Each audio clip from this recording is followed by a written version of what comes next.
हरे कृष्णा, राधे राधे। आप सबका वेलकम है वृंदावन सखी में। तो फ्रेंड्स, आज हम वीडियो लेके आए हैं, जैसे कि आप लोग जानते हैं कामिका एकादशी है 13 तारीख को, यानी 13 जुलाई को। तो उसकी पूजा किस तरह सरल तरीके से हम घर पे कर सकते हैं, तो वही आपको हम करके दिखाएंगे। तो वीडियो आप एंड तक अवश्य देखिएगा। देखिए, कामिका एकादशी के लिए पूजा करने के लिए सबसे पहले आपने एक लकड़ी की चौकी लेनी है और उसके ऊपर पीले रंग का वस्त्र बिछाना है। और जिस जगह चौकी आपने बिछानी है उस जगह को आपने हल्दी से लीप लेना है।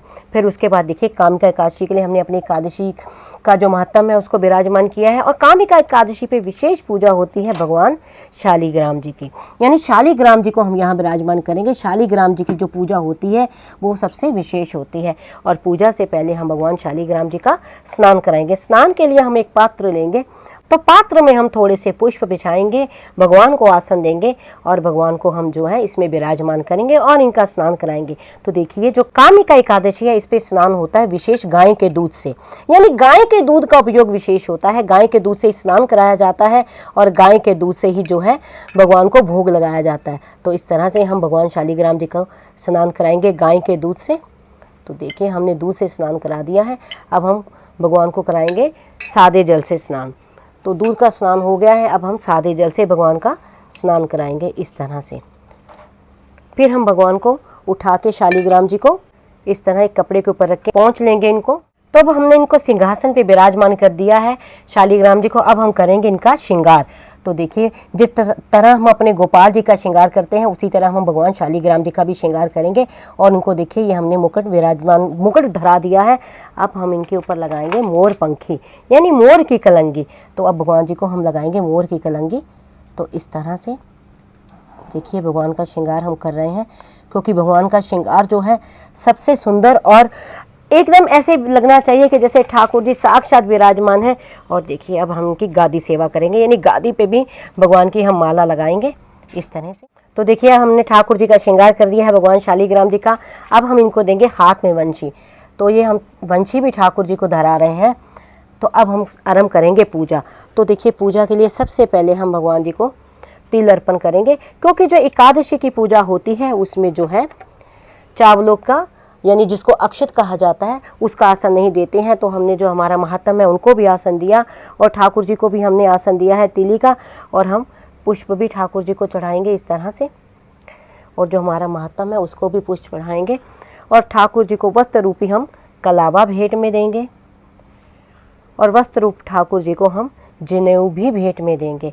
उसके बाद हम ठाकुर जी को तुलसी जी, आप जानते हैं बिना तुलसी के कोई भी पूजा जो संपूर्ण नहीं होती है।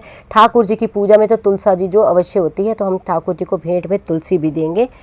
अब हम ठाकुर जी के आगे दीप प्रज्वलित करेंगे। तो देखिए, अब हम ठाकुर जी के आगे रख रहे हैं दीपक। तो हम दीप जला देंगे, क्योंकि मैं आपको हमेशा सरल विधि से पूजा बताती हूँ, जो जितनी सरल आप आसानी से घर में कर सकें। और ठाकुर जी को हम ये चंदन का तिलक भी करेंगे। तो इस तरह से ठाकुर जी को हमने चंदन का तिलक किया है। और जो हमारे पास महात्म है उसका भी हम चंदन का तिलक करेंगे। और इत्र सेवा भी ठाकुर जी को करेंगे, क्योंकि ठाकुर जी को हमारे इत्र बहुत प्रिय है। तो ठाकुर जी को इत्र भी, और पूजा में हमेशा जो है इत्र विशेष होता है। तो इत्र आप भी रखा कीजिए घर में ठाकुर जी की सेवा और पूजा के लिए। तो इसके बाद हम ठाकुर जी के आगे जलाएंगे दीपक। तो इस तरह से हम दीपक जलाएंगे, क्योंकि दीपक जलाना आवश्यक होता है ठाकुर जी के आगे। ठाकुर जी क्या, हर पूजा में, क्योंकि दीपक जो होता है हमारी पूजा का साक्षी होता है। बिना दीपक के हमारी कोई भी पूजा संपन्न नहीं होती है। तो अब हम दीपक की भी पूजा करेंगे, चंदन का तिलक करेंगे दीपक को भी, और पुष्प भेंट में देंगे हम दीपक को भी। इस तरह से दीपक की भी पूजा करेंगे। और उसके बाद हम ठाकुर जी को देंगे भोग। तो देखिए, जो कामिका एकादशी होती है इसमें विशेष भोग लगता है गाय के दूध से बनी हुई चीज़ों का। तो ये मैंने गाय के दूध की रबड़ी बनाई है। तो आप गाय के दूध से बनी हुई चीज़ों का भोग दीजिए। और ये है पंचमेवा, पंचमेवा भी आपने देना। और ये ऋतुफल, कोई भी ऋतुफल जो आपके पास हो वो ऋतुफल। और इसमें हम डालेंगे तुलसी दल, क्योंकि बिना तुलसी के हमारे ठाकुर जी कोई भी भोग को ग्रहण नहीं करते हैं। तो इसमें हम तुलसी का दल डालेंगे सब भोग के अंदर। और फिर देखिए, भोग दिया है तो ठाकुर जी को जल भी अवश्य देना चाहिए, क्योंकि भोग बिना जल के नहीं देना चाहिए। तो इसमें भी हम डालेंगे तुलसी दल।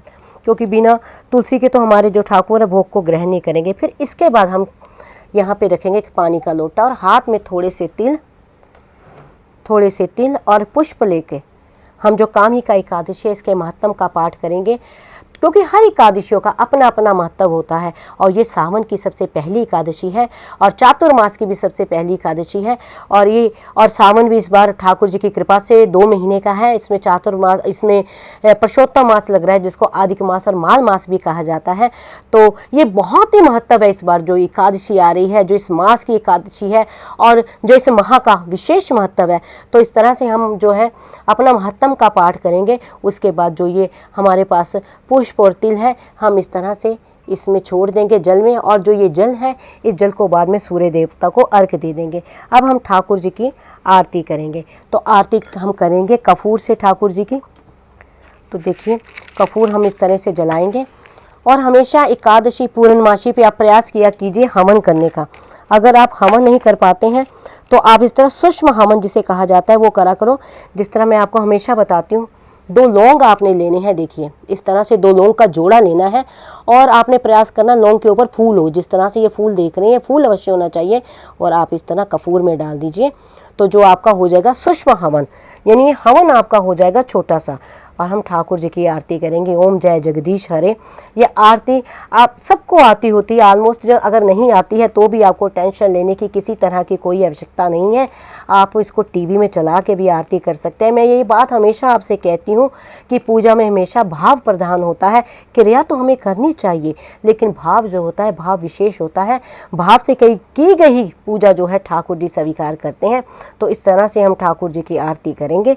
और फिर उसके बाद हम ठाकुर जी से पूजा में रही गई जो हमारी कमियां होंगी उसकी क्षमा याचना करेंगे और हमारी मनोकामना पूर्ण करने की ठाकुर जी से प्रार्थना करेंगे। तो आई होप आपको पता लग गया होगा कि हमें जो कामिका एकादशी है इसकी पूजा किस प्रकार सरल विधि से घर में करनी है। अगर आपके मन में कोई क्वेश्चन प्रश्न हो तो मुझे आप कमेंट बॉक्स में लिखिए। और अगर आपको ये वीडियो अच्छा लगा हो, वीडियो को लाइक करना, शेयर करना, सब्सक्राइब करना ना भूलें। हरे कृष्णा, राधे राधे।